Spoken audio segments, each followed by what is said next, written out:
ざっくり偉人ヒストリー。どうも、皆さん、こんにちは。ずんだもんなのだ。今回は、幕末から明治維新の日本で、教育の大切さを説き、学問のすすめを出版した後、慶応義塾大学を創設し、1万円の肖像画にもなった福沢諭吉の誕生から66歳までの一生を紹介するのだ。福沢諭吉の誕生。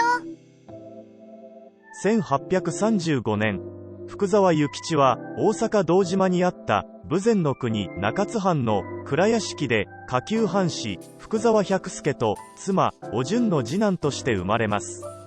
1836年、1歳、父の死去により大阪から帰還し、豊前の国中津で過ごすことになります。勉学に励む幼少期。1840年、5歳、中津藩の藩士服部五郎兵衛に漢学と一刀流の剣術を習い始めます。1852年、18歳、白石正山の塾万光堂へ通い始め、論語、孟子、式、茶伝などに至るまで広く学び始めます。特に茶伝は15巻を11度も読み返し、面白いところは暗記していたという逸話もあるぞ。蘭学を学ぶ青年期。1854年、19歳、兄の勧めで遊学し、長崎市の高永寺に寄宿しながら蘭学を学びます。同年、19歳、黒船来航により砲術の需要が高まり、長崎奉行配下の役人で砲術家の山本物次郎宅に居候し、オランダ語を学びます。1855年、20歳、大阪で箇所町の先生と呼ばれ、他を圧倒していた蘭学者緒方公安の適塾で学び始めます。1856年、21歳、兄が死去し家督を継ぐことになりますが、大阪遊学を諦めきれず、福沢家の家財を売り払い適塾で学び続けます。1857年、22歳、適塾にて主に硫酸やアンモニアの製造などの科学実験を行い、最年少で適塾の塾頭となります。1858年、23歳、江戸の中津藩邸に開かれていた蘭学塾の講師となるために江戸行きを命じられます。英学を学びアメリカへ。1859年、24歳、蘭学を学んできた諭吉でしたが、英語の必要性を痛感し、幕府通詞の森山栄之助を訪問して英学を学び始めます。同年、24歳、幕府使節団をアメリカに派遣することになり、勝海舟、ジョン万次郎らと同じ咸臨丸に乗船します。1860年、25歳、アメリカで購入した広東語、英語大訳の単語集をカタカナで読み仮名をつけ、自身初の書物として出版します。結婚と幕臣への出世。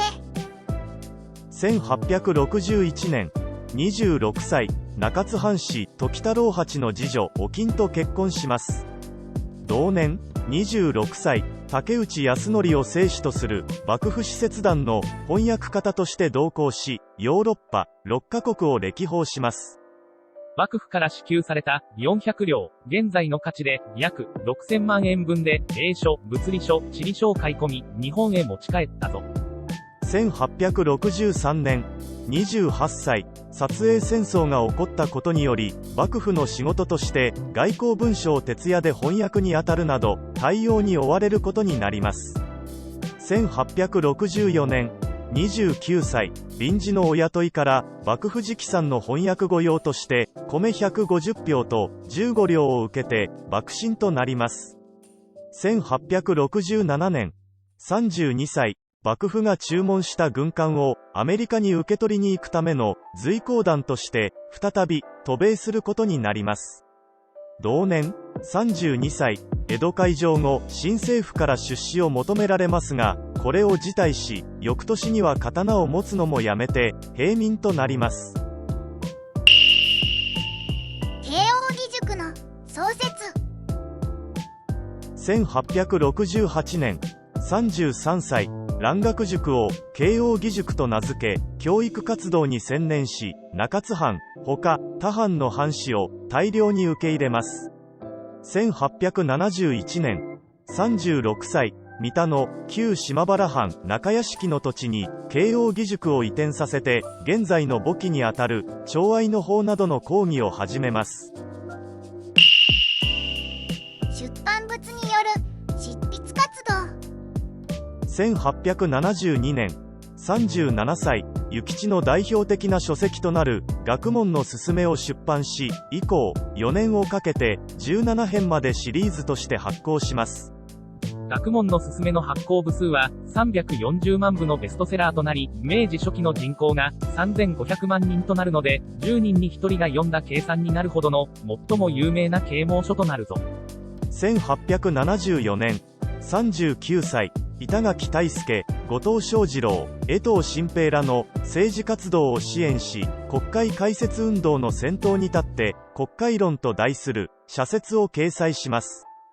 1880年、45歳、参議の大隈重信、伊藤博文、井上馨という政府高官3人と会見し、広報新聞の発行を依頼されます。1882年、47歳、後に戦前の五大新聞の一つと言われる時事新報を発刊することになります。この新聞は日本の新聞で初めて漫画を掲載したり、料理レシピを載せるなど、当時の新聞としては非常に画期的な紙面構成であったぞ。1892年、57歳、第1回ノーベル医学賞の候補にまでなった微生物学者の北里柴三郎のために私立伝染病研究所の設立を援助します。1894年、59歳、日清戦争が勃発すると、時事新報の言論記事でも熱心に政府と軍を支持して戦費として1万円、現在の価値で約4000万円という大金を募金します。福沢諭吉の最後。1899年、64歳、脳一血で倒れ、約1時間、意識不明に陥りましたが、日常生活に不自由ないほどに回復を遂げます。1901年、66歳、脳一血が再発し倒れ、医師団が懸命の治療を施しますが、意識が戻らないまま、自宅にて息を引き取ります。諭吉は、日本における近代的な教育の重要性を説き、慶応義塾の創設や学校制度改革に尽力しました。彼は国民の道徳教育や自己啓発の重要性を訴え、出版活動や新聞の創刊などを行い、特に著書「学問のすすめ」は広く読まれ、教育の基本的な姿勢を提唱したものとして知られています。福沢諭吉ゆかりの地。福沢諭吉誕生地、鳩をかたどった御影石の高さ 1.66 メートル、全幅 1.33 メートルの石踏みで、誕生地碑の前に豊前の国中津藩蔵屋敷の跡の石碑が寄り添う形で建立しています。慶応義塾大学、福沢諭吉が創設した学校で、キャンパス内にある福沢記念園は、この地に移転した際に諭吉の邸宅となった場所で終焉の地ともなります。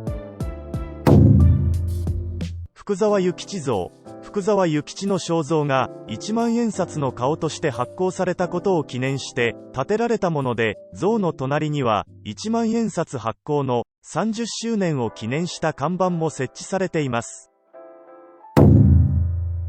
福沢諭吉旧宅、福沢諭吉が長崎に留学する19歳まで過ごした場所で、木造かやぶきの平屋建ての旧宅では、諭吉自らが改造して勉学に励んだと伝えられる土蔵などを見学することができます。